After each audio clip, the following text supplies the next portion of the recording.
Encore ce chant, crois seulement. Tout est possible, crois seulement.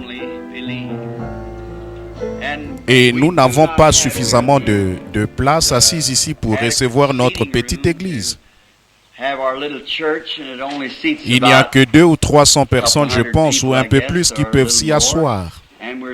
Et nous regrettons que les gens soient obligés de rester debout.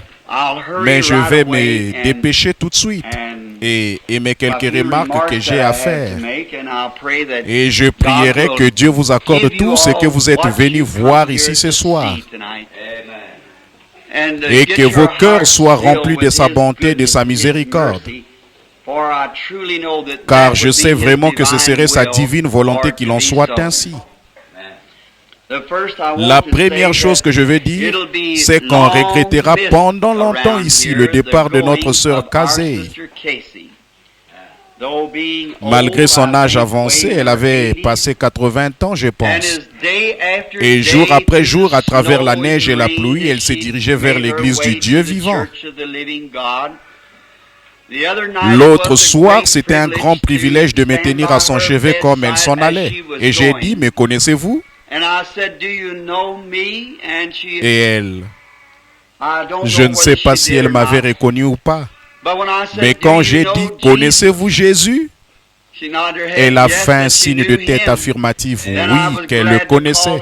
Alors j'étais content d'appeler ses enfants, ses petits-enfants, et je crois même ses arrière-petits-enfants à son chevet et de dire, voilà la belle façon de partir. Après tout, il nous faut partir. Il est réservé aux hommes de mourir une seule fois, après quoi vient le jugement. Et puis notre sœur Hall, frère William Hall, pasteur de l'église baptiste de Milltown, qui s'était converti au Seigneur lors d'une des réunions récemment, il y a quelques années, et qui a été guéri d'un cancer grave. Alors que les médecins avaient dit les meilleurs qu'on puisse trouver dans son coin du pays. Et puis le médecin de New Albany avait dit il est mourant. Et il est venu ici et sa femme m'a téléphoné et elle disait, frère Billy, voudrez-vous venir prier pour Will? Il se meurt du cancer. Et nous sommes allés le voir. C'était un cancer du foie. Et ça avait déjà gonflé son foie et il était devenu jaune et était presque inconscient. Et je lui ai demandé si ça ne le dérangeait pas que j'appelle mon ami médecin de la ville ici pour lui parler. C'était le docteur Sam Adair, beaucoup d'entre vous le connaissent. Et le docteur Sam a dit, Billy, il n'y a qu'une seule chose à faire, c'est de l'envoyer à Louisville auprès d'un fameux cancérologue. Et ils l'ont envoyé là-bas pour un examen. Évidemment, comme le médecin de là-bas ne voulait pas lui dire ce qu'il en était, il a appelé le docteur Adair. Et le docteur Adair m'a appelé, il a dit, Billy, ton ami prédicateur, dans 4 jours, il sera mort. Il a dit, il n'a plus que 4 jours à vivre. Il a dit, parce que le cancer a rongé son foie. J'ai dit, docteur, n'y a-t-il plus rien que tu puisses faire pour lui? Il a dit, Billy, nous ne pourrions pas lui enlever le foie et qu'il reste en vie. Et il a dit, s'il est prédicateur, il devrait être prêt à partir. J'ai dit, ça, je crois qu'il l'est. Alors c'était dur pour moi d'aller annoncer à sa précieuse épouse que frère Will Hall mourrait dans 4 jours. La famille White ici, assise ici, en est témoin ainsi que beaucoup d'autres. Et où? Je suis allé annoncer à Madame Hall, dans 4 jours, Will sera mort. Le médecin a dit que son foie est rongé par le cancer. Alors je suis rentré à la maison. Le lendemain matin, beaucoup de gens viennent à la maison, vous savez. Alors il faut que je m'éloigne un peu de temps à autre. Je reviens d'un tel voyage là-bas au Kentucky où je suis allé à la chasse. Et ce matin-là, j'allais chasser l'écureuil. Je me suis réveillé de bonne heure, j'ai regardé dehors, il n'y avait personne sur la voie d'accès à la maison. Alors je suis allé prendre mon vieux chapeau et ma carabine de calibre 22 et j'étais sur le point de sortir et j'ai vu une pomme suspendue là. C'était une pomme d'apparence la plus horrible que j'ai jamais vue. J'ai pensé, pourquoi est-ce que Méda a mis une pomme comme celle-là au mur? Ratatinée, rongée par les vers. Et j'ai remarqué qu'elle n'était pas accrochée au mur, elle flottait dans l'air. Et je me suis agenouillé avec mon vieux chapeau et mon fusil à la main. Et j'ai vu une autre pomme, puis une autre pomme, jusqu'à ce qu'il y ait là 5 pommes. Et puis une très grosse pomme avec les rayures rouges est descendue et a happé 5 fois. Et elle a simplement coupé les pommes en morceaux et les a avalées. Et j'ai pensé, qu'est-ce que c'est? Et alors l'ange du Seigneur dont vous voyez la photo là s'est tenu dans la pièce et a dit, va dire à frère Hall, ainsi dit le Seigneur, il ne va pas mourir. Il y a maintenant 5 mois qu'il est malade, mais d'ici 5 jours, il sera rétabli. Rapidement, j'ai appelé le docteur Adair et j'ai dit, il va vivre. Il a dit, Billy, comment peut-il vivre avec en lui un foie complètement rongé? J'ai dit, je ne sais pas, mais le Seigneur a simplement dit qu'il va vivre. Et c'est tout ce que je sais. Et il est en vie aujourd'hui. Sa femme qui avait près de 75 ou 80 ans est partie pour être avec le Seigneur il y a quelques jours, pendant que j'étais dans le Kentucky. Que Dieu accorde le repos à son âme et aussi à Sœur Casey. Elles ont été toutes deux de cette église et elles ont été en communion avec nous. Tout homme, peu importe qu'il soit jeune ou vieux ou en bonne santé, il y a un jour où nous allons tous rencontrer Dieu. Nous pouvons nous préparer pour ça. Maintenant, ce soir, juste quelques remarques de la parole éternelle et bénie de Dieu. Et je voudrais en lire juste un passage ici qui se trouve dans le livre de Marc, au chapitre 11 de Marc. Je veux parler sur la foi, juste pendant quelques instants, parce que beaucoup d'entre vous sont debout, vous aurez mal aux jambes. Je vais commencer au verset 20. Je vais le lire d'après le lexique du grec original. Et le matin, comme ils passaient, ils virent le figuier séché depuis les racines. Et Pierre, se ressouvenant de ce qui s'était passé, lui dit, « Rabbi, voici le figuier que tu as maudit est sec. » Jésus répondant leur dit, « Ayez foi en Dieu.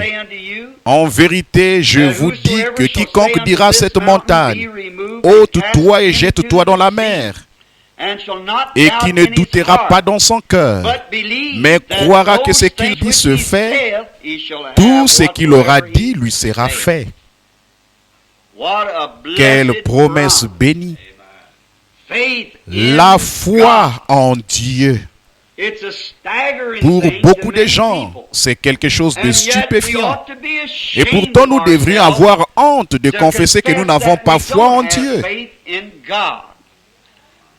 D'abord, il y a des lâches qui meurent 10 000 fois pendant qu'ils sont ici sur terre. Mais un héros ne meurt jamais. D'abord, il y a des lâches qui meurent 10 000 fois pendant qu'ils sont ici sur terre. Mais un héros ne meurt jamais. Sa mémoire subsiste par suite de ses hauts faits héroïques. Et d'habitude, les gens qui ont la foi sont des gens qui ont de l'expérience. L'expérience produit la foi. Je pense que c'est la raison pour laquelle la Bible nous enseigne.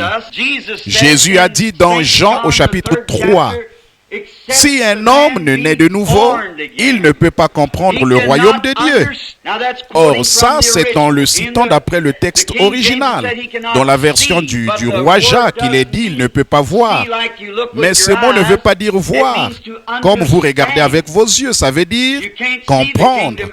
Vous ne pouvez pas voir le royaume de toute façon, vous devez le comprendre.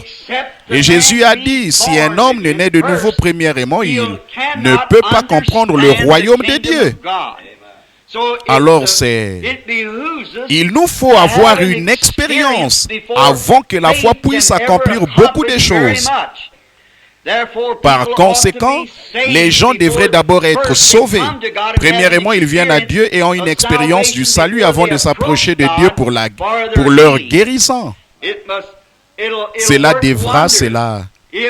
accomplira des prodiges, si seulement vous pouvez le croire. Maintenant, remarquez bien des fois dans les Écritures. Prenons cette fameuse vieille scène d'Israël quand ils avaient des difficultés. Une guerre avait éclaté entre Israël et les Philistins. Et Israël s'était rassemblé sur le flanc d'une colline. Et ils étaient en ordre de bataille. Mais personne n'était capable d'aller combattre. Parce que sur l'autre flanc de la colline, l'ennemi avait un grand challenger. Et ce qui est arrivé à cette époque-là arrive de même maintenant. Quand le peuple de Dieu se met en marche pour commencer à faire quelque chose, l'ennemi a toujours un challenger pour vous défier. Et ce grand géant, presque préhistorique, s'était né là, avec des doigts de 35 cm. Et il avait à la main une lance de la taille d'une aiguille de tisserand. Il défiait tout homme d'Israël de venir se battre avec lui. C'est comme ça que l'ennemi agit quand il pense qu'il a le dessus. Il ne le fera jamais quand il voit une foi victorieuse. Mais il le fera uniquement quand il sait qu'il a réussi à vous intimider. C'est là que l'Église ne peut pas bouger. Quand il a l'aiguille de tisserand sur vous. Mais pendant que dans les armées des Israélites, Saoul le grand guerrier, s'il y avait un homme dans toute l'armée qui était plus apte à pouvoir aller se battre avec ces géants, c'était Saoul. Premièrement, il était un guerrier bien entraîné. Il connaissait toutes les manœuvres, comment esquiver les lances et comment les parer avec son bouclier. Et en plus de ça, il dépassait d'une tête tous les hommes de son armée. Physiquement, il faisait plus le poids. C'était un entraîneur d'hommes.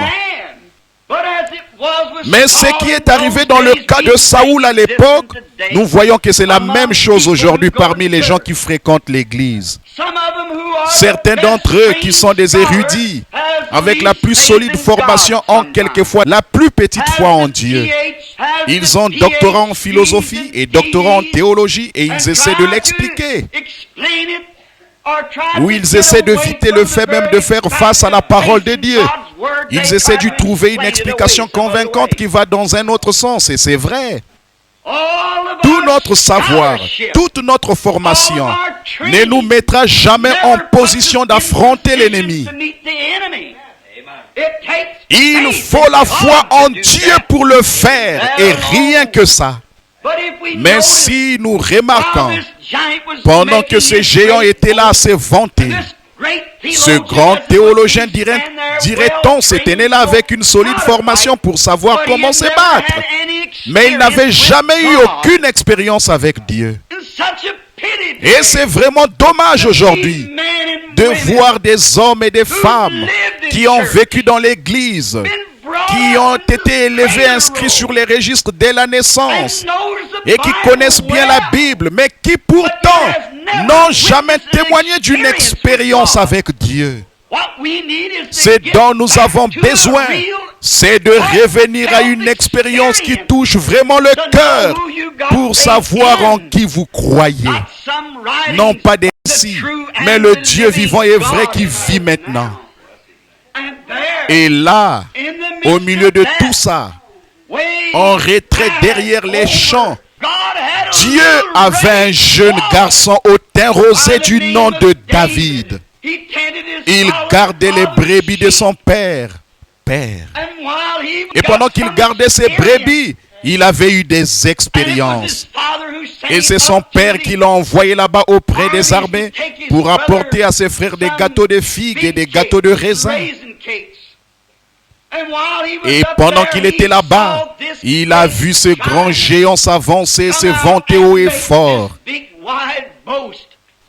Or, le petit David ne faisait pas le poids du tout. D'abord, il n'était qu'un jeune garçon. Et puis, il était un garçon au teint rosé. Ce qui veut dire que c'était un gringalet, comme on l'appellerait. Et il ne faisait pas le poids du tout. Il n'avait jamais tenu une épée dans sa main. Peut-être qu'il n'avait jamais soulevé un bouclier de sa vie. Il ne connaissait rien de la formation militaire. Mais il y avait une chose qu'il connaissait bien. Il connaissait son Dieu. C'est ça l'essentiel. Il connaissait celui en qui il avait cru. Et alors, quand le géant a lancé son défi, David, il y avait une autre chose qu'il connaissait. Ce qui était bien et ce qui était mal. Parfois, nous qui fréquentons l'église, il semble que nous n'avons pas ainsi dire l'intelligence spirituelle qu'il faut pour faire la différence. Si nous l'avons, il n'y a pas de différence dans notre comportement. Mais il savait ce qui était bien et ce qui était mal. Il savait que c'était mal pour ces Philistins de défier les armées du Dieu vivant. Alors il a prononcé ces mots. Vous n'allez pas me dire que vous allez laisser ce Philistin circoncis se tenir là et défier les armées du Dieu vivant. Quelle réprimande pour une armée bien entraînée. Quelle réprimande aujourd'hui qu'une petite lavandière qui peut-être ne connaît pas son alphabet, mais elle peut se tenir en face d'un ecclésiastique bien formé qui déclare que les jours des miracles sont passés. Elle va défier ses propos en disant: à un moment donné, j'étais estropié ou malade et maintenant je suis guéri. Peut-être qu'elle ne connaît pas tous les tenants et les aboutissants de la théologie, mais elle connaît Dieu. Après tout, c'est ça qui est exigé. Et là, ce petit David au teint rosé tout jeune, enveloppé de son petit manteau en peau de mouton, il s'est avancé devant ces gars-là et il leur a fait honte. Il a dit: vous vous tenez là, l'armée bien entraînée du Dieu vivant, et vous laissez ce Philistin défier les armées de Dieu. Il a dit: j'irai le combattre moi-même. Oh, j'aime cet esprit courageux de David. Et Saoul a essayé de l'instruire. Et il lui a fait mettre une veste ecclésiastique, mais ça ne lui allait pas. Il a dit: débarrassez-moi de ça. Je ne sais pas dire amen comme vous. Et je ne connais pas non plus votre théologie. Laissez-moi y aller avec ce que j'ai expérimenté. Oh, un homme m'a dit il y a quelque temps, il m'a dit: frère Branham, votre prédication est en vain, car la guérison divine, ça n'existe pas. J'ai dit: ce qu'il y a, frère, c'est tout simplement que vous n'avez pas été là où nous avons marché. Voilà tout. En effet, vous arrivez vraiment trop tard pour nous dire ça maintenant. Nous l'avons déjà trouvé et nous en avons témoigné dans le monde entier. Le grand réveil de l'effusion du Saint-Esprit pour produire des signes et des prodiges, pour accomplir la parole de Dieu dans ces derniers jours. Et ce petit homme s'est débarrassé de ses vieux diplômes. Il s'est avancé, il a dit: écoutez, voici pourquoi j'y vais. Je sais en qui j'ai cru. Saoul, de ça, il n'en savait rien. Pourtant, il allait à l'église tous les sabbats. Et peut-être qu'il pratiquait tous les actes religieux comme les autres. Mais il n'avait jamais eu d'expérience. Et qu'est-ce qui s'est passé? David a dit: quand je gardais les brebis de mon père, quand je marchais là-bas dans les verts pâturages et près des eaux paisibles, j'ai appris au sujet d'un Dieu qui a fait les cieux et la terre. Et j'étais responsable de quelques brebis de mon papa. Un ours est venu saisir l'une d'entre elles et je l'ai tué. Puis un lion est venu, a saisi un petit et s'est sauvé et je l'ai jeté à terre avec ma fronde. Et quand il s'est relevé, je l'ai saisi par la barbe et je l'ai tué. Il a dit: le Dieu qui a livré l'ours et le lion, à combien plus forte raison livrera-t-il ces Philistins circoncis entre mes mains? Certainement, il savait de quoi il parlait. Il avait foi en Dieu. Il avait eu une expérience d'avoir vu ce que Dieu allait faire. Par conséquent, il savait que cette expérience-là allait le mener à la victoire. Oh, des années plus tard, quand il est devenu roi d'Israël, ce n'était pas étonnant qu'il soit devenu roi, un guerrier comme celui-là. Quand il est devenu roi, il a eu une idée: je vais bâtir la maison de l'Éternel. Et alors le prophète Nathan ce soir-là était sorti avec lui et s'était entretenu avec lui. Le Seigneur est apparu à Nathan. Il a dit: va dire à mon serviteur David, je sais qu'il n'était qu'un petit gars au teint rosé. Je sais qu'il portait un manteau en peau de mouton. Mais je l'ai retiré de ce pâturage et je l'ai établi chef sur mon peuple. Et je lui ai donné un nom semblable aux grands hommes de cette terre. Oh, combien Dieu a vu cette sincérité de foi pour le croire, fondée sur une expérience qui montrait qu'il était le Dieu vivant. C'était bien peu de choses pour Abraham, après qu'il avait tenu ferme comme voyant celui qui était invisible. Là, après avoir rencontré Dieu, et après avoir eu l'expérience de parler avec Dieu face à face, il pouvait appeler les choses qui n'étaient pas comme si elles étaient. En effet, il avait une expérience, il avait parlé à Dieu face à face. C'est ça qu'il nous faut. Une expérience personnelle avec le Dieu vivant. Moïse, après 40 ans de formation religieuse auprès de sa mère, 40 ans avec le pouvoir militaire en main pour savoir comment vaincre une nation, comment conquérir. Et Dieu a mis 40 ans à sortir ça de lui. Mais une fois seul là-bas dans le désert, un jour, il s'est trouvé face à face avec Dieu dans un buisson ardent. Et en 5 minutes, il était mieux équipé après avoir parlé avec Dieu qu'avec ce que les 80 ans d'instruction lui avaient apporté. Il avait été un lâche qui était mort 1000 fois. Et après avoir rencontré Dieu, il aurait voulu voir 1000 vies à donner pour Christ. Il était prêt à aller de l'avant. Rien ne pouvait l'arrêter. Bien qu'il n'ait pas eu d'armée, bien que son instruction ne fût d'aucune utilité. Il ne pouvait pas combattre, il n'avait pas d'épée. Il n'avait pas de guerrier, pas de char pour le soutenir d'après ce que le monde en savait.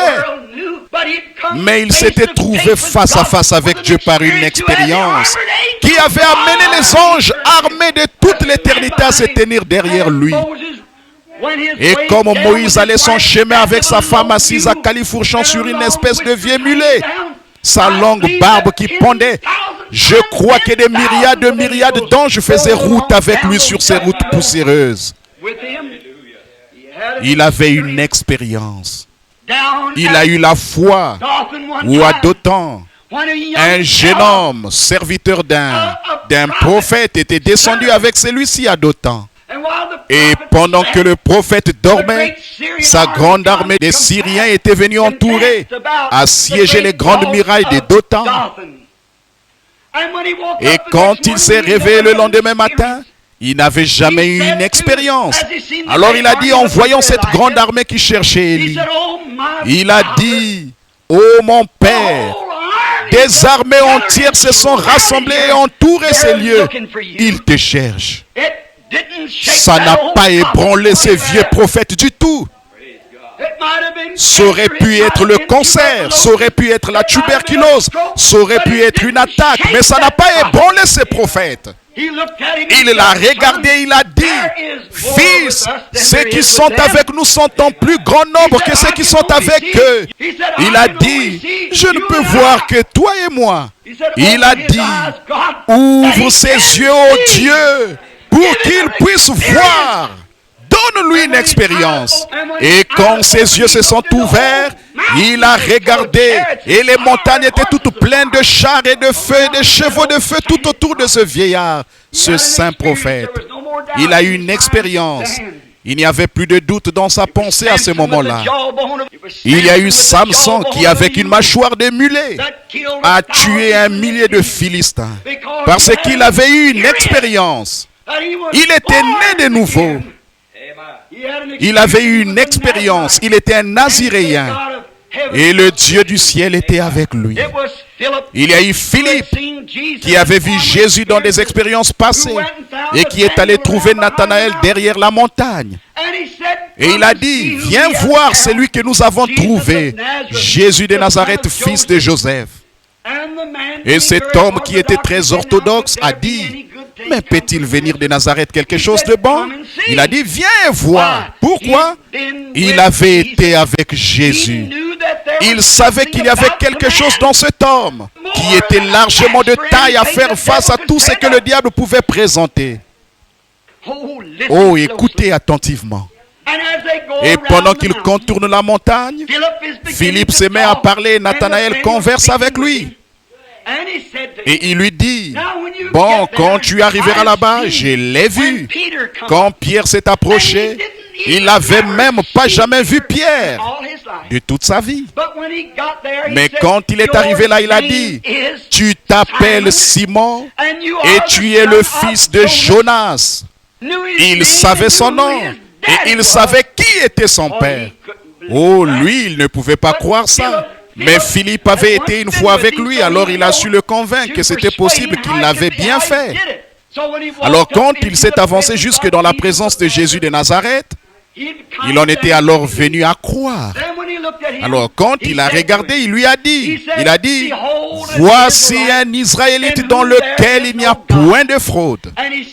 Et il lui a dit, Rabbi, d'où me connais-tu? Il a dit, avant que Philippe t'appelle, quand tu étais sous l'arbre, je t'ai vu. Or, ça l'a étonné. Comment a-t-il pu faire ça? Mais Philippe a su convaincre Nathanaël que ça pouvait se faire. Parce qu'il avait eu une expérience d'avoir été avec Jésus. Vous savez, il y a quelque chose d'être avec Jésus, ça vous donne une expérience. D'être là où il se trouve, de voir son œuvre, alors ça vous donne la foi. Quand vous avez une expérience, ça produit la foi. La foi agit en fonction de votre expérience. Maintenant, remarquez ceci. Alors qu'ils s'approchent, eh bien, nous pouvons les voir se mettre à se parler l'un à l'autre quand ils se sont approchés. Et il s'est mis à lui dire ce qui s'est passé et qui il était, d'où il venait et tout à ses sujets. Et alors, aussitôt qu'il a eu l'expérience, oh, que le nom du Seigneur soit béni.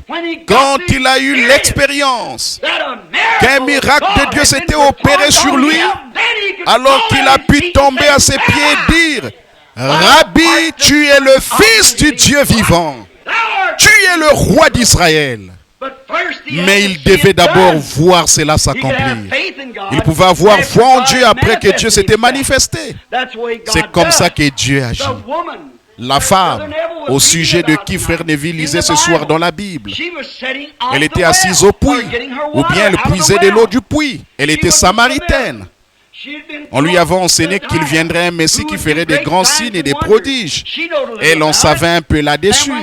Et quand ils ont plongé le seau dans le puits pour puiser de l'eau, Jésus a dit, « Apporte-moi à boire. » Elle a dit, « Mais tu n'as rien pour puiser. Et pourquoi me demandes-tu à boire étant donné que tu es? D'abord, en tant que Samaritaine, nous n'avons pas de relation les uns avec les autres. » Ainsi de suite, la conversation s'est produite. Au bout d'un moment, voici ce qui s'est passé. Il a trouvé où était son problème. Rappelez-vous, quand elle s'était présentée là, d'abord, c'était pour le critiquer, car il était juif.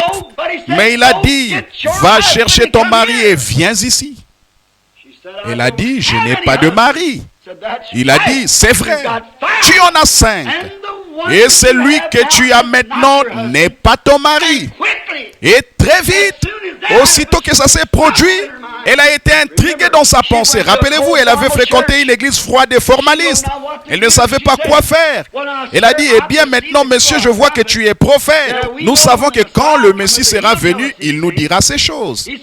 Il a dit, je le suis, moi qui te parle. Oh, quelle expérience! Je le suis, moi qui parle avec toi. Et qu'a-t-elle dit?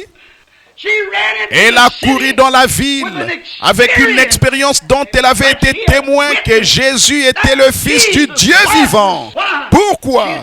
Elle avait vu une puissance œuvrer en lui, qui avait accompli un miracle, qui lui avait dit qui elle était et où se trouvait son péché et où se trouvait son problème. Donc elle pouvait courir et dire, vraiment c'est le Fils de Dieu. Venez voir un homme qui m'a dit ce que j'ai fait. Ne serait-ce point le Messie?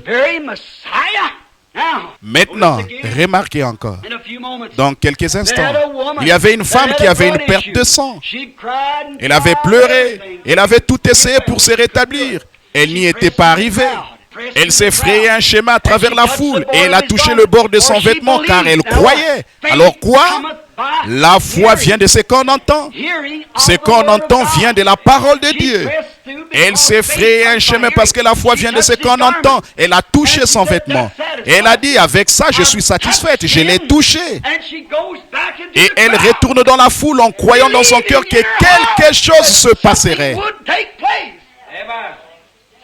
Oh, si seulement les gens aujourd'hui pouvaient saisir ça, croire. Et quand ça s'est produit, Jésus s'est retourné et elle a dit, qui m'a touché? Et Pierre a dit, tout le monde te touche. Pourquoi dis-tu qui m'a touché?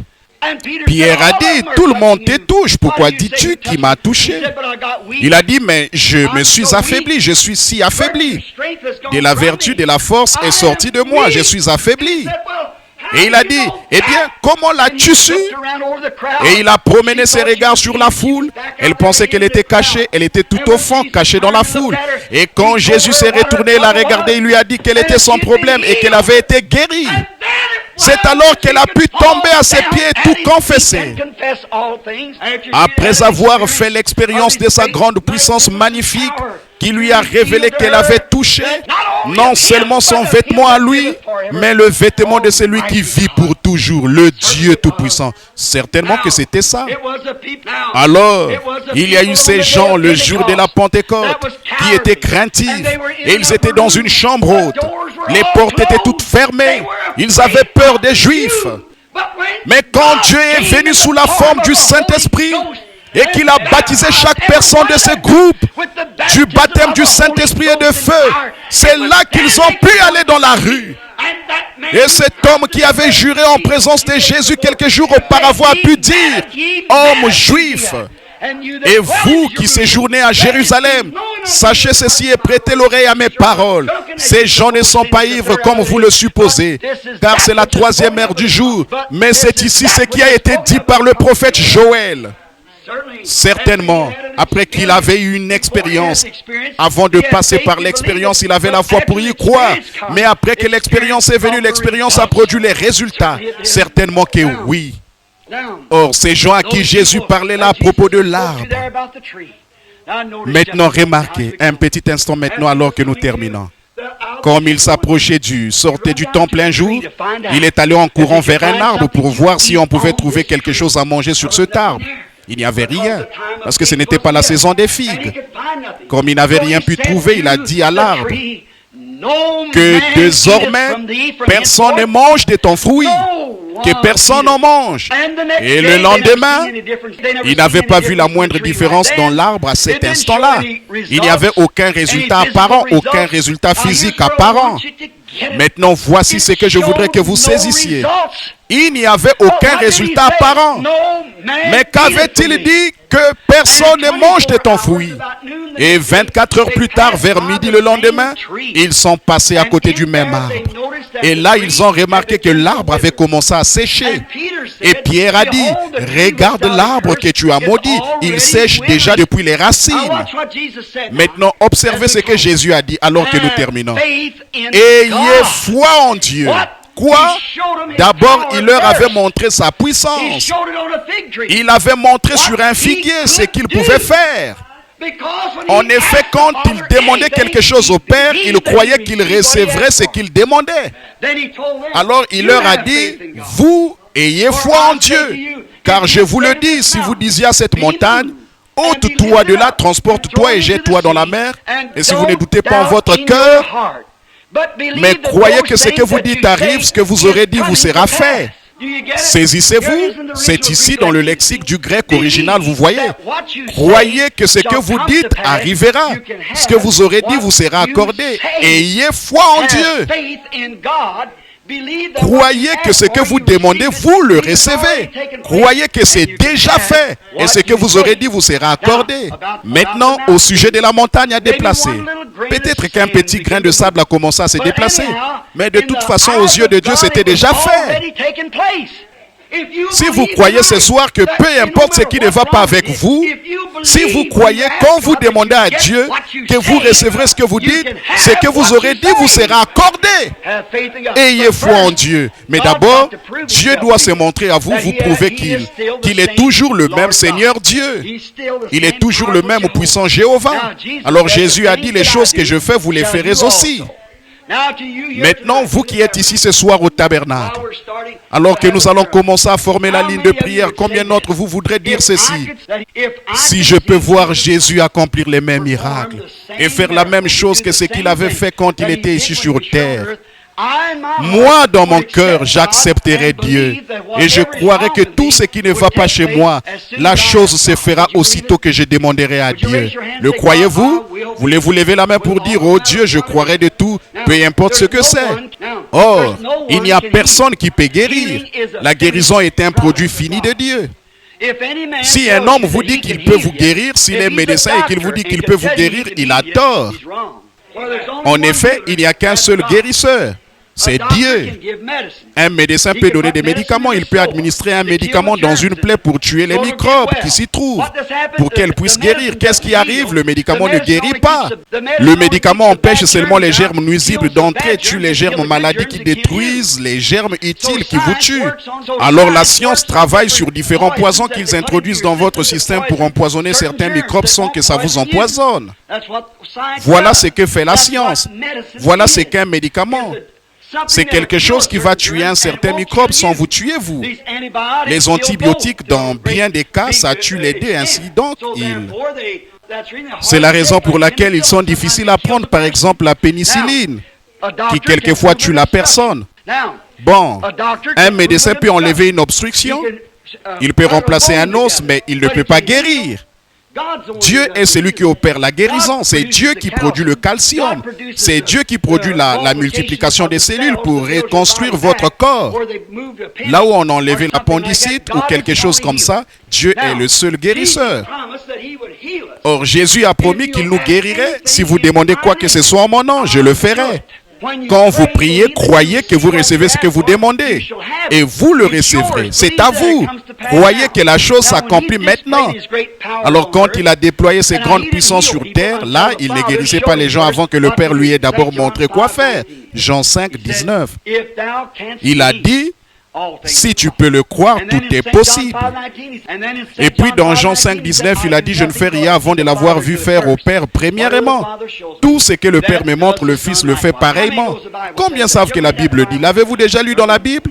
Certainement. Maintenant, quand il a fait ça pendant son séjour ici sur terre, il le faisait dans une ville, ils croyaient en lui. Ils étaient guéris par milliers. Il va dans une autre ville, il le fait, il croit. Il va dans sa propre ville, l'endroit où il a grandi. Et quand il a commencé à le faire, ils ont dit, qui est cet homme? D'où lui vient cette sagesse? Comment sait-il accomplir ces choses? Nous le connaissons. Et la Bible dit qu'il n'avait pas pu faire beaucoup d'œuvres puissantes à cause de leur incrédulité. Il n'avait pas pu faire beaucoup d'œuvres puissantes. Maintenant, je prie s'il y a un pécheur ici ce soir, que quand vous verrez s'il veut bien le faire, ici, c'est la ville où j'ai grandi. Et c'est l'endroit le plus difficile où j'ai jamais combattu de ma vie. J'ai été chez les Hottentots en Afrique. J'ai été en Inde chez les vaudous et tout le reste. Et j'ai été défié par leurs sorciers et tout. Et je n'ai jamais eu à lutter pour faire agir l'Esprit de Dieu comme je dois le faire dans ma propre ville, là où j'ai grandi. C'est tout à fait vrai. Ce n'est pas parce que les gens ne m'aiment pas, c'est parce que la Bible est vraie. En vérité, je vous le dis, un prophète, si ce n'est dans son propre pays et dans sa propre région, il n'est pas sans honneur. Si ce n'est dans ce lieu-là, il doit en être ainsi. Maintenant, courbons la tête un petit instant pendant que nous prions.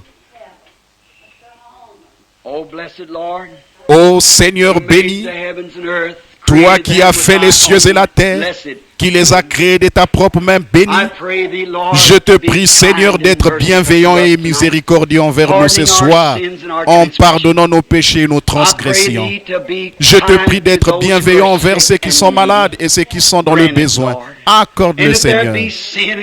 Et s'il y a un péché parmi nous, ô éternel Dieu, pardonne-le. En effet, dans les quelques instants qui suivront, soit que ta parole sera tenue pour vraie, soit qu'elle sera tenue pour fausse, soit qu'elle sera tenue pour vraie, soit qu'elle est une erreur. Dieu est toujours Dieu, ou bien les Écritures ont tort. Et Seigneur, ceci nous le prêchons, nous le croyons, nous nous y tenons, jusqu'à ce que vienne l'épreuve de force, Seigneur. Jusqu'au point où il faut que quelque chose se passe. Il faut que, ou bien Dieu doit prouver qu'il est réel, ou bien les gens sont en droit de dire, je dois d'abord voir ça. Mais Seigneur, les gens sont nés dans le péché, conçus dans l'iniquité comme nous le sommes tous, venus au monde en disant des mensonges. Alors nous savons, Seigneur, que le Dieu miséricordieux nous fera certainement miséricorde. et qu'il nous aidera, Dieu bien-aimé. Nous prions ce soir pour chaque individu ici, que ton esprit repose sur eux, pardonnons nos péchés, nos mauvaises conduites. Et puissions-nous reconnaître le Seigneur Jésus comme notre Sauveur béni maintenant même, et que son esprit soit bienveillant. Maintenant, Père, il est écrit dans la parole, c'est des lèvres de notre Seigneur et Sauveur béni lui-même, ton Fils, qu'il a été dit ainsi. Les choses que je fais, vous les ferez aussi. Celui qui croit en moi fera aussi les œuvres que je fais. Encore un peu de temps, et le monde ne me verra plus. Mais vous, vous me verrez, car je serai avec vous et en vous jusqu'à la fin de l'âge. Tu as fait la promesse que les enfants incrédules d'Adam ne seraient plus jamais capables de te voir après que tu aurais quitté la terre. Mais le croyant te verrait dans la puissance et la démonstration dans chaque génération. Nous le croyons, Seigneur. Et nous croyons que nous vivons dans les derniers jours de la dispensation des nations, qu'elle va bientôt se terminer. Et tu as ramené ces œuvres puissantes pour que les gens des nations soient sans excuse. Tu t'es fait photographier avec nous comme la grande colonne de feu qui avait conduit les enfants d'Israël. Et oh, quel phénomène que celui-là de te voir. Si ce n'était que la photo, si nous pourrions dire, bon, ça pourrait être telle et telle chose, bien que le monde scientifique ait dit que c'était vrai. Mais quand nous voyons l'Esprit descendre et se manifester et faire les mêmes choses qu'il avait faites, alors nous sommes forcés de reconnaître qu'il s'agit là du Seigneur ressuscité. Aide-nous ce soir, Seigneur. Nous sommes un peuple en route vers l'éternité. Nous avons courbé nos têtes vers la poussière d'où nous avons été tirés et où nous retournerons rapidement. Ce petit moment de préparation est pour nos âmes. Sois bienveillant maintenant, Seigneur. Et comme ton serviteur se tient là-haut, Dieu, avec... J'ai la foi pour croire que Dieu ne peut pas mentir, qu'il tiendra sa promesse. Et il doit le faire afin d'être Dieu. Seigneur, comme je prends de l'âge, je ne sais pas combien de temps encore je dois rester ici. Je te prie, ô Dieu, de me donner de grandes expériences, même plus grandes que ce qui a été fait, si c'est possible, afin que les gens puissent le savoir et en faire l'expérience que la parole vivante de Dieu est une partie de Dieu, et que chaque personne soit sans excuse ce soir, quand nous sortirons d'ici, si jamais il te tournait le dos. Accorde-les, sauve des âmes et guéris les malades, car nous le demandons au nom de ton enfant, le Seigneur Jésus, notre Sauveur béni. Amen. Merci de votre attention. Je sais que je vous ai retenu un peu trop longtemps. J'aime tant cette bonne vieille parole. J'y suis né. Je vais mourir avec elle. L'endroit où je voudrais partir, c'est ici même derrière l'estrade. J'aimerais m'en aller à la maison pour rencontrer Dieu. Si j'avais 20 vies à vivre ou 100 vies, je voudrais que chacune d'elles soit donnée au Seigneur Jésus. Même si après il n'y avait pas de ciel où aller, je voudrais quand même servir le Seigneur Jésus à cause de la paix et de la satisfaction que j'ai de savoir qu'il vit. Et parce qu'il vit, je peux vivre moi aussi. Maintenant, si je me tenais ici ce soir pour dire à ce petit groupe de gens que j'ai la puissance de guérir quelqu'un, vous sauriez tout de suite, ou ceux qui connaissent la Bible sauraient que je suis en train de tromper les gens. Je n'ai pas de puissance pour guérir. Il n'y a pas non plus un homme au monde qui ait des puissances pour guérir. Ce n'est que par Christ et par votre foi dans l'œuvre terminée. Chaque pécheur peut être sauvé maintenant même par. Pourquoi? Parce que Jésus descend et vous sauve maintenant? Non, parce qu'il vous a sauvé quand il est mort pour vous au calvaire. C'était terminé, le plan entier du salut et de votre guérison. C'est votre foi personnelle dans le Dieu vivant.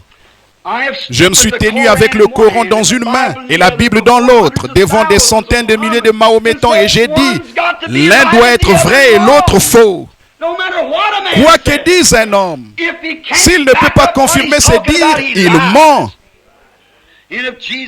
Et si Jésus-Christ a promis que son Église ferait la même chose que ce que lui avait fait, et qu'il ne le confirme pas, il y a quelque chose qui ne va pas. Il n'était pas le Fils de Dieu. Mais s'il le confirme, alors le monde est sans excuse. C'est exact.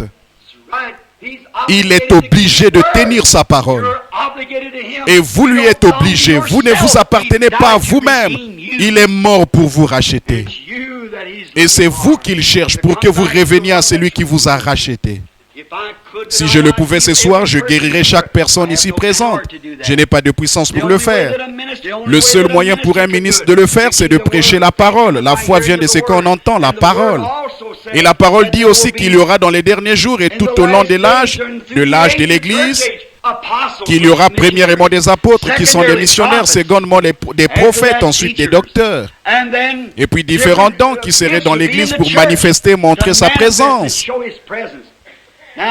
Oh, ce que j'affirme, c'est ceci. S'il y a des nouveaux venus ici, je ne reste pas à ma propre église assez longtemps pour savoir qui vient ici. Voici le petit tabernacle, vous visiteurs, où j'ai été élevé, mon seul petit tabernacle. C'est dans cette ville-ci que j'ai vécu parmi les gens. Si vous êtes des nouveaux venus chez nous, demandez à quelqu'un dans cette ville. Allez à la police, chez le maire de la ville et chez n'importe qui. Et voyez si jamais un chrétien d'ici a déjà vu faillir une seule de ses visions. Ça ne peut pas faillir, c'est Dieu, voyez. C'est Dieu.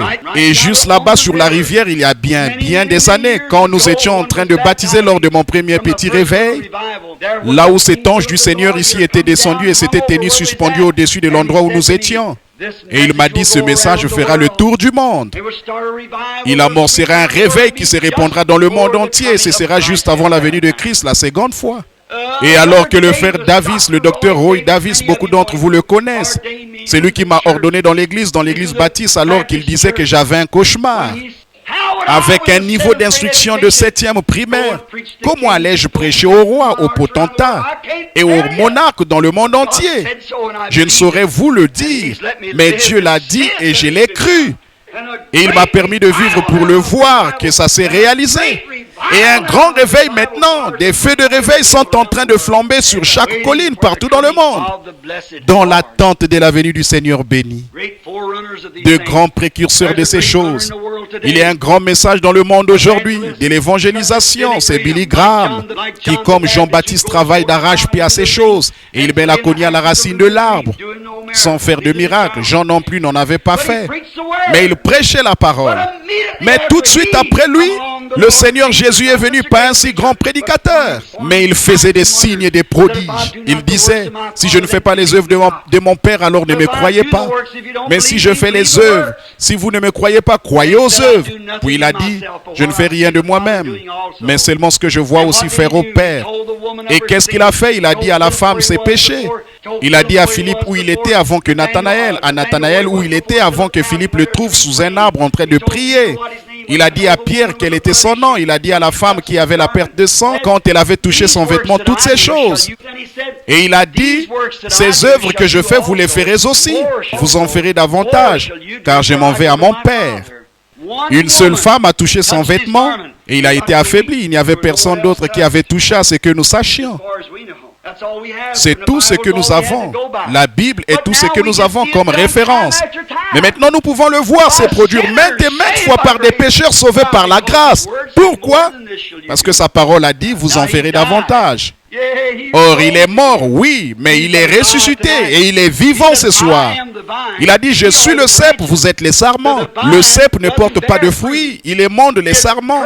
Et ce sont les sarments qui portent le fruit. Il n'a pas de main que les miennes et les vôtres. Il n'a pas Dieu que les miens et les vôtres parce qu'il est retourné à l'état esprit.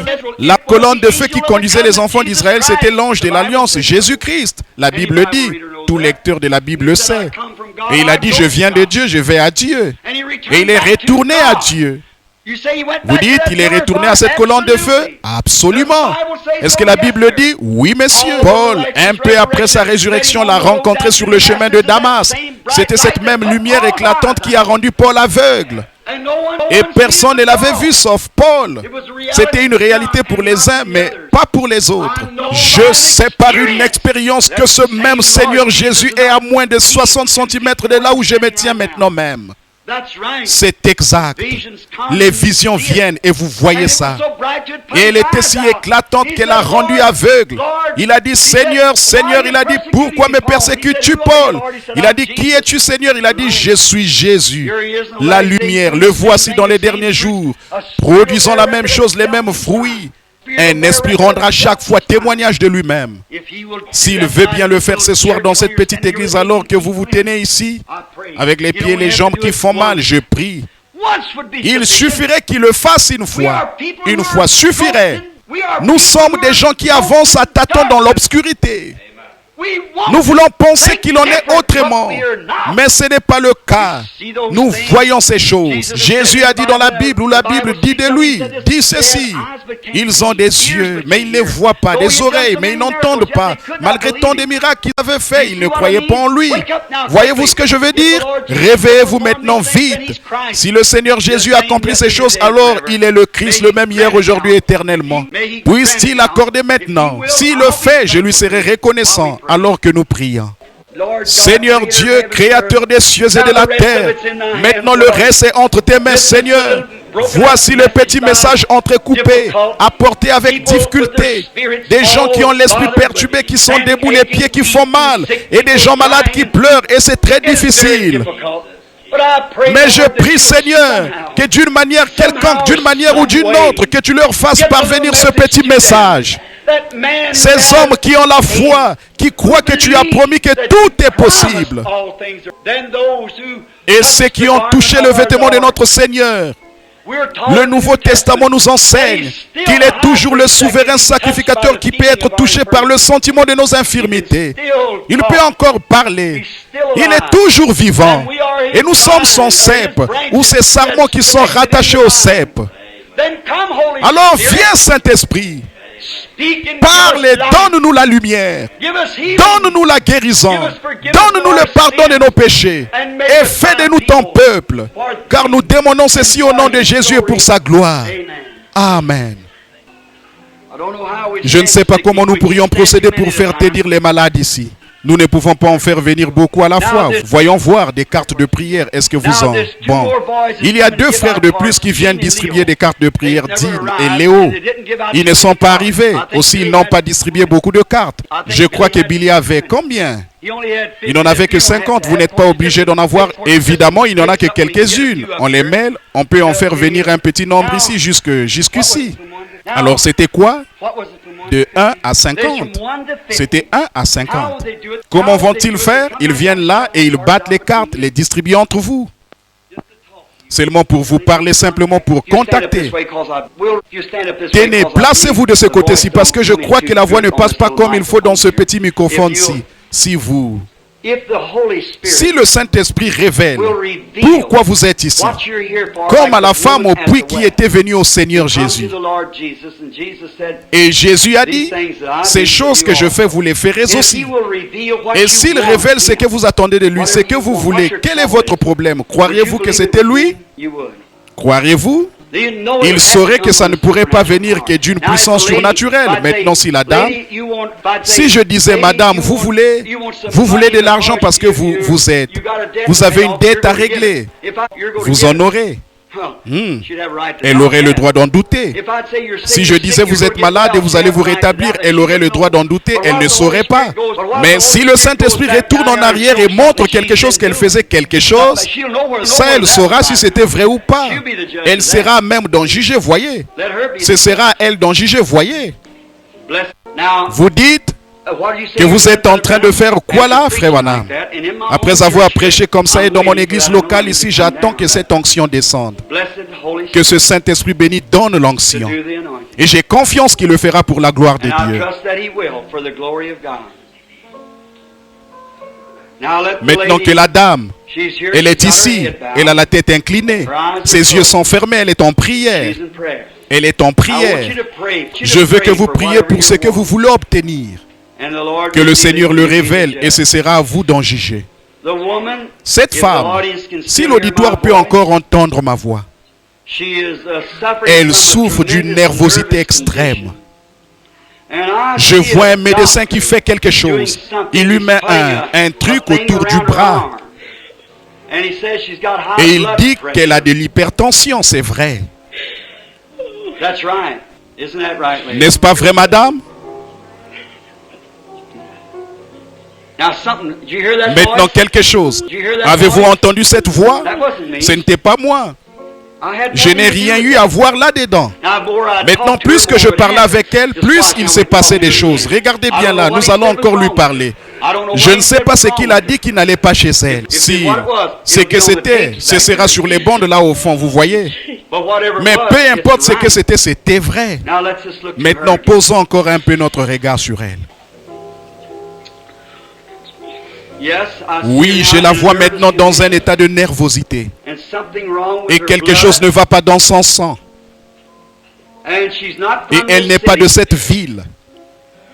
Elle est de Louisville.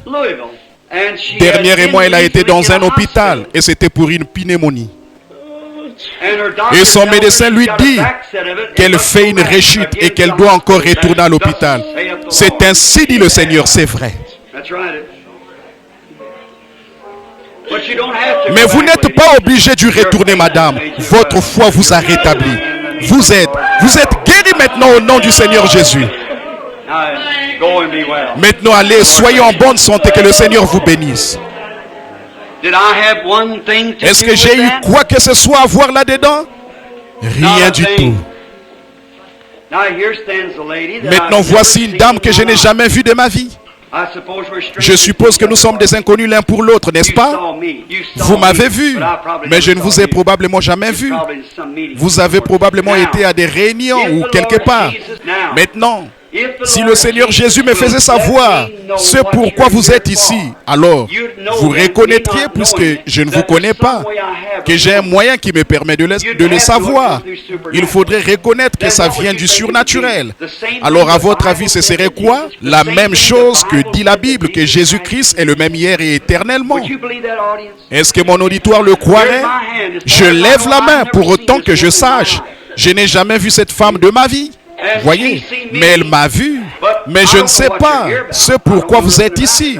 Je n'en sais rien, je ne le sais vraiment pas, mais Dieu lui le sait. Maintenant, si le Seigneur le révèle, amen. C'est tout ce qu'il pourrait faire s'il s'était né ici. Que ce soit pour une guérison ou pour quoi que ce soit d'autre, il désire simplement que vous le croyiez, c'est tout. C'est pour manifester que sa parole est vraie.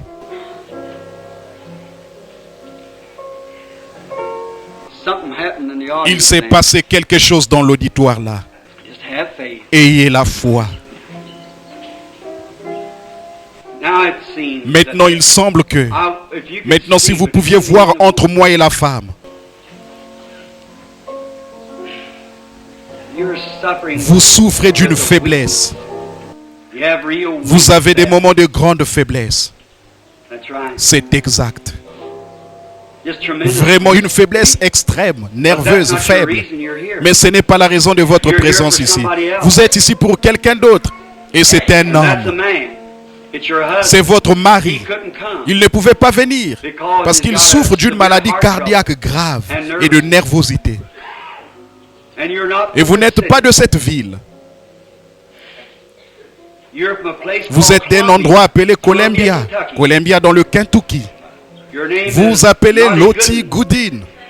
Votre mari s'appelle Hilmer. Rentrez chez vous et trouvez la chose comme vous l'avez cru. Et que Dieu vous l'accorde au nom du Seigneur Jésus. Croyez seulement.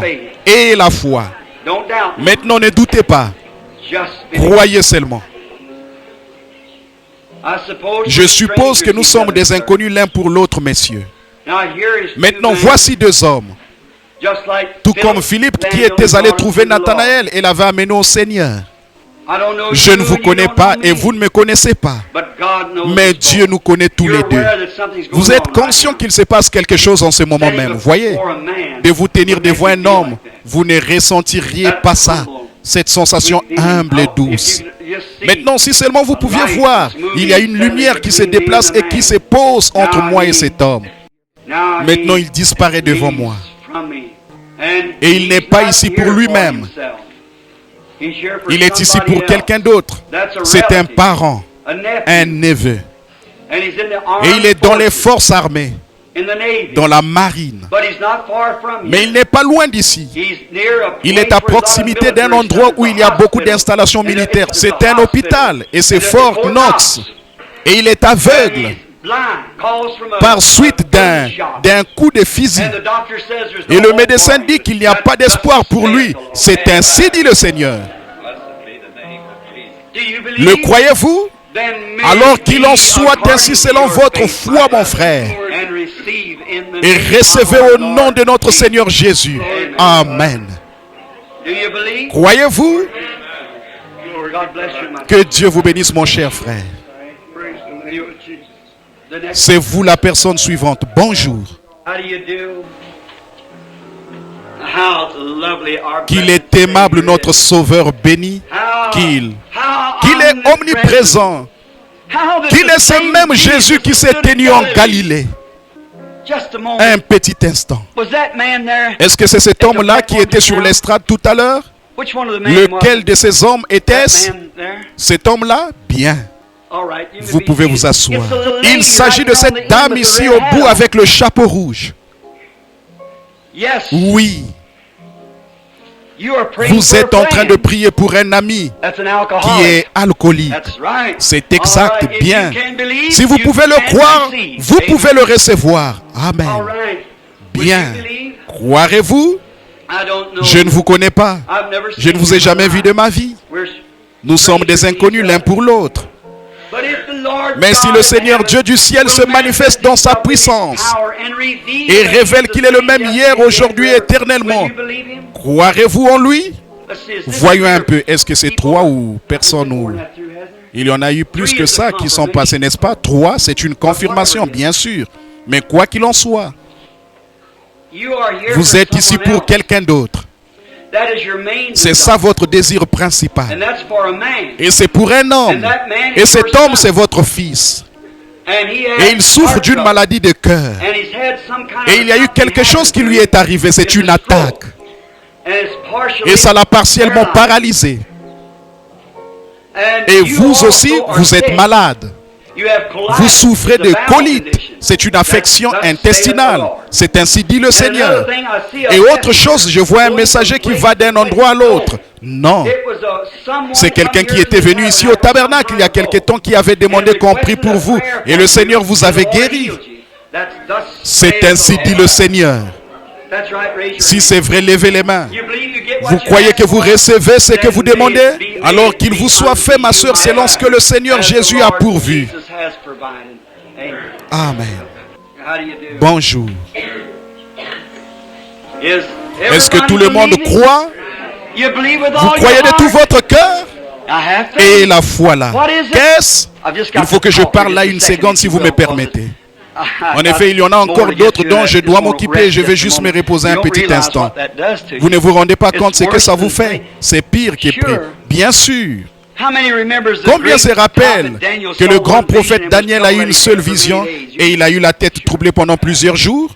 Vous vous rappelez, bien sûr, voyez, c'est seulement sa grâce. Maintenant, vous dans l'auditoire qui n'êtes pas dans la ligne de prière, commencez donc à regarder par ici.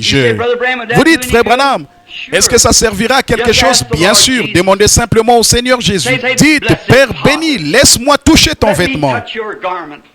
Et le seul moyen pour moi de savoir que tu m'as touché ou que tu m'as entendu, c'est si tu parles à travers les lèvres de cet homme et que tu me dis ce que je demande comme là-haut sur l'estrade.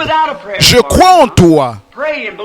Vous qui n'avez pas de carte de prière maintenant, priez, croyez-le de cette manière-là. Ne doutez pas, et seulement la foi.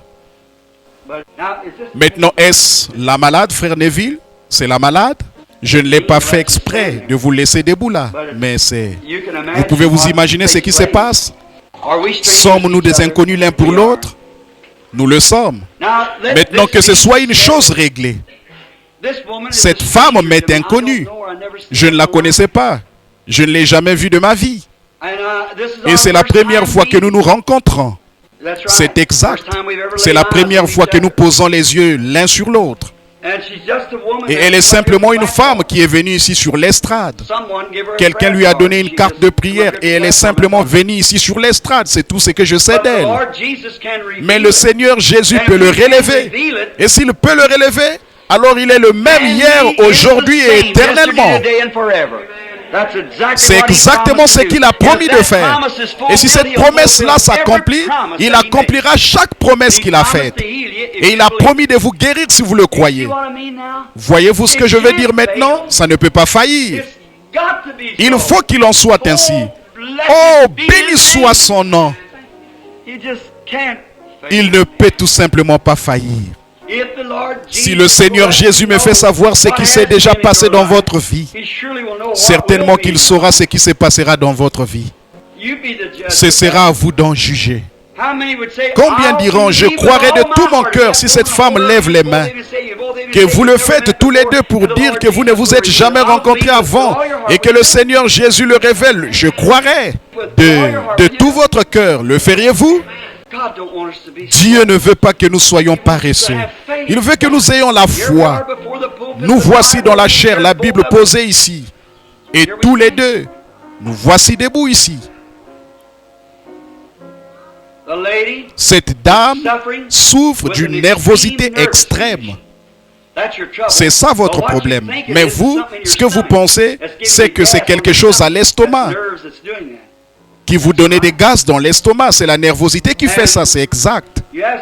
Et vous avez des problèmes avec votre cou et avec vos épaules. En effet, vous fréquentez l'église et vous êtes chrétienne et vous êtes pianiste de votre église. Et quand vous jouez du piano, cette douleur se fait sentir quand vous jouez du piano. C'est ainsi dit le Seigneur, c'est vrai. Et vous n'êtes pas de cette ville, mais vous êtes d'une ville au bord de la rivière. Et ce n'est pas Louisville, c'est Cincinnati. Cincinnati dans l'Ohio, c'est ainsi dit le Seigneur. Pouvez-vous voir cette ligne? La foi a touché juste à ce moment-là parce que ce jeune homme assis juste là, avec les cheveux un peu ondulés, il a un lien avec vous. C'est vrai, jeune homme. Votre foi a touché quelque chose. Vous souffrez d'une hernie. C'est exact. Vous venez aussi de Cincinnati. C'est vrai. Vous croyez? Une petite dame a haussé les épaules. Elle est assise juste ici avec un chapeau rose, un châle autour d'elle. Elle a des problèmes avec ses yeux, c'est vrai. Elle aussi vient de Cincinnati, c'est vrai. Et je vais vous dire, vous croyez que je suis le prophète de Dieu? Vous le croyez? Vous priez pour un mari qui s'est mis à boire. Avant, il allait à l'église et il était chrétien. Mais il a rétrogradé, maintenant il boit. C'est ainsi dit le Seigneur. C'est vrai. Eh bien, levez la main si c'est vrai. Alors, très bien.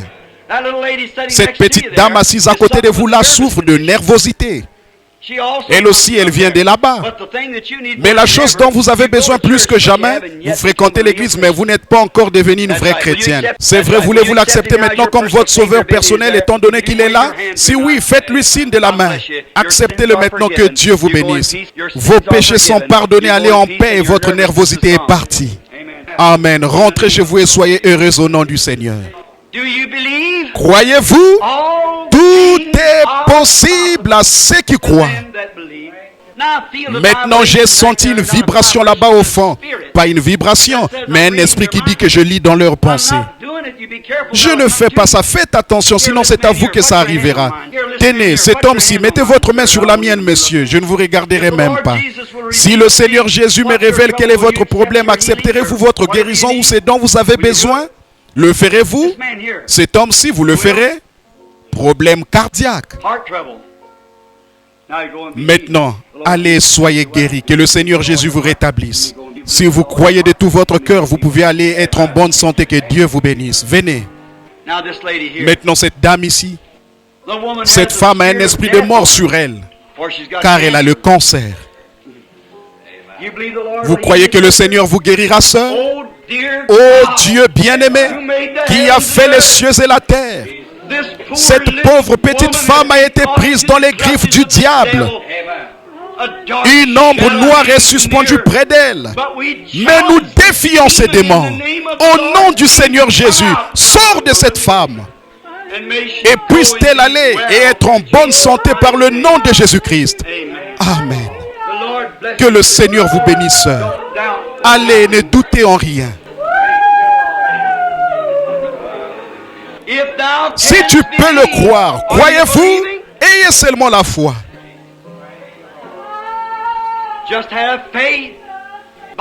La Bible dit, si tu peux le croire, tout est possible. Mais c'est le seul moyen par lequel ça peut se faire. Nous sommes des inconnus l'un pour l'autre, messieurs. Mais le Seigneur nous connaît tous les deux. S'il me révèle ce pourquoi vous êtes ici, le recevrez-vous? Vous avez des problèmes d'estomac.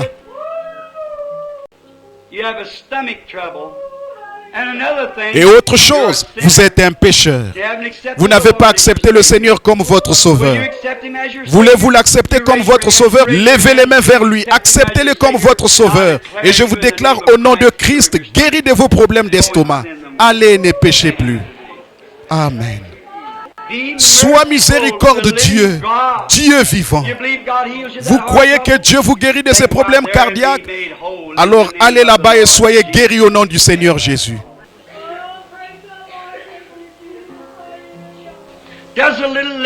Est-ce que la petite dame assise ici avec un manteau noir, des lunettes, est-ce que vous avez une carte de prière, madame? Vous n'en avez pas. Vous avez des problèmes avec vos oreilles, vous voulez que je prie pour ça. Et vous avez aussi des problèmes d'intestin. Est-ce vrai? Très bien, c'est fini maintenant. Allez, croyez si tu peux le croire. Vous voulez qu'on prie pour quelqu'un, n'est-ce pas? Une sœur dans un hôpital psychiatrique. Oh Dieu éternel, envoie ta bénédiction à cette personne et puisse-t-il être guéri. Accorde-le au Seigneur, car nous le demandons au nom de Jésus. Amen. Trouvez la chose comme vous l'avez cru, mon frère. Ne doutez pas. Si tu peux le croire, est-ce que vous croyez? Oh, quel moment glorieux ça pourrait être pour tous si vous croyez. Il semble y avoir une lumière autour de la femme qui est plutôt corpulente, qui me regarde juste ici derrière. C'est la dame qui est dans la rangée. Cela s'éloigne d'elle parce que cette dame vient d'être guérie. Mais la dame à côté a quelque chose comme de la tension artérielle, de l'hypotension. Vous croyez que le Seigneur vous guérira, madame? Si tu peux le croire, tout est possible. Le croyez-vous, madame? Celle qui regarde autour d'elle là, en croyant de... Vous le croyez de tout votre cœur?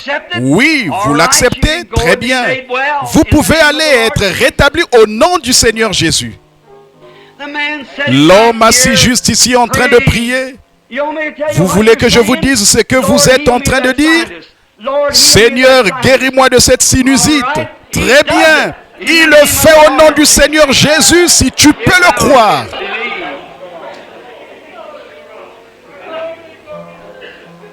Vous croyez que Dieu va vous enlever cette maladie de cœur, que vous pourrez répartir pour être en bonne santé? Oh Seigneur, envoie ta miséricorde et ta puissance et bénis cette pauvre homme, Seigneur, et rétablis-le par le nom de Jésus-Christ, je le demande. Amen. Croyez-le maintenant. Ne doutez pas. Tout est possible. L'arthrite n'est pas une chose difficile à guérir pour Dieu. Vous croyez qu'il le fera? Oh Seigneur, je te prie au nom de Jésus d'envoyer ton esprit sur cette chère femme et de la guérir complètement. Et puisse-t-elle rentrer chez elle dans la joie et qu'elle soit rétablie, sans douter du tout, mais en croyant que la chose arrive maintenant même. Et elle recevra ce qu'elle aura cru. Nous le demandons au nom de Jésus. Amen. Croyez-vous de tout votre cœur? Alors vous pouvez recevoir ce que vous demandez. Tout au fond là-bas au coin, il y a l'ange du Seigneur qui se tient là, une lumière. Si vous pouvez croire, là-bas, à environ 3 rangs du fond de ce côté, d'après ce que je peux voir d'ici, c'est à peu près la 2e personne dans la rangée. Celle qui est en train de prier là-bas au fond, qui a des problèmes intestinaux. Croyez-vous que Dieu va vous guérir? Très bien, vous pouvez recevoir ce que vous demandez. Imposez vos mains à cet homme qui est là à côté de vous. En effet, il est en train de prier. Il souffre d'une affection des amygdales. Si vous croyez de tout votre cœur, vous pouvez recevoir ce que vous demandez. Amen. Est-ce que vous croyez? Le Seigneur Jésus, juste à son, en ce moment, peut rétablir parfaitement chacun de vous, si vous pouvez le croire. Le croyez-vous? Alors imposez-vous les mains les uns aux autres un petit instant, et je vais vous montrer la gloire du Seigneur. Maintenant, il y a soit Frère Wood, soit Billy, l'un des deux, qui me touche au dos. Alors je sais qu'il est presque temps là. Ils ne vont plus me laisser debout encore très longtemps, parce que je suis à bout de force. J'ai dit, il y a quelques instants, que si Dieu venait et qu'il se manifestait, s'il pouvait par une expérience qu'il est le Seigneur Dieu, qu'il est le même hier, aujourd'hui, éternellement, alors vous n'auriez aucune raison de douter. Ceux de mon message de ce soir non plus. Aucun d'eux n'aurait pu douter une fois qu'il avait vu la présence de Dieu. Comment Philippe aurait-il pu douter? Comment Nathanaël aurait-il pu douter?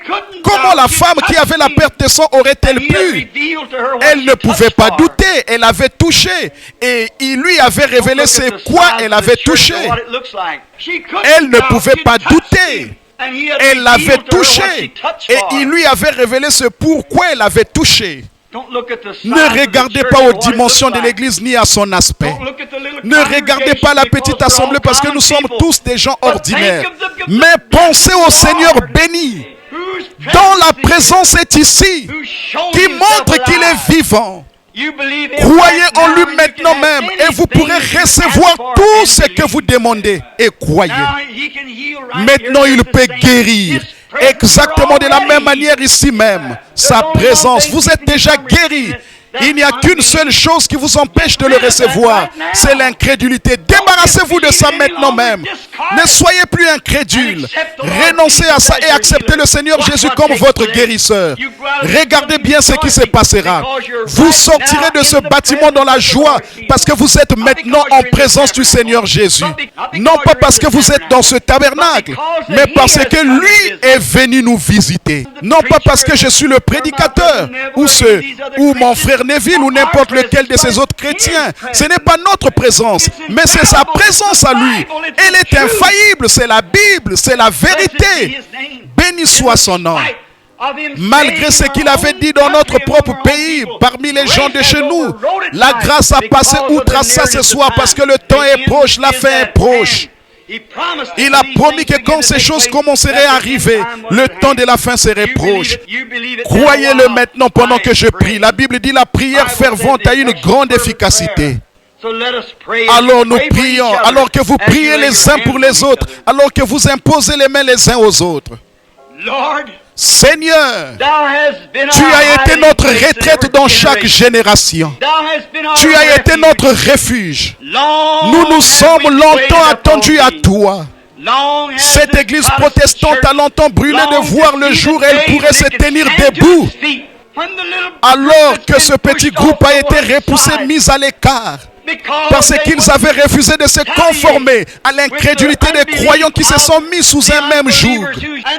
Et ceux-ci ont lancé leur défi, disant que ce petit feu qui avait commencé à descendre il y a quelques années finirait par s'éteindre. Mais oh, nous sommes si contents d'avoir notre grand capitaine David qui se tient au milieu de nous ce soir et qui défie l'ennemi.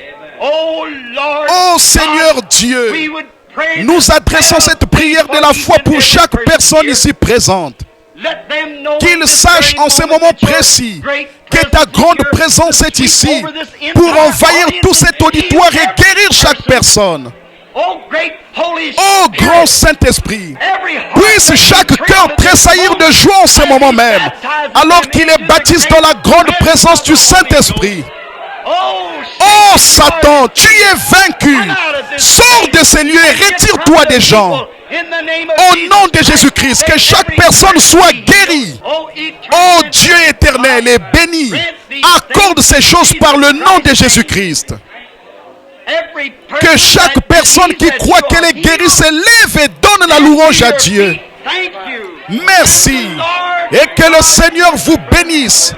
Frère Neville.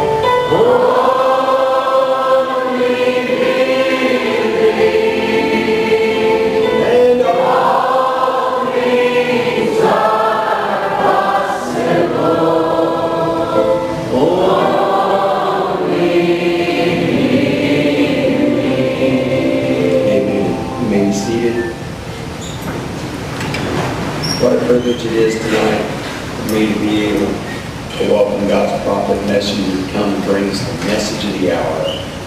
For truly we say and we believe that it was predestinated to be played for us tonight. God knew that we were going to be listening to it. So let us open up our hearts to hear the message of the hour.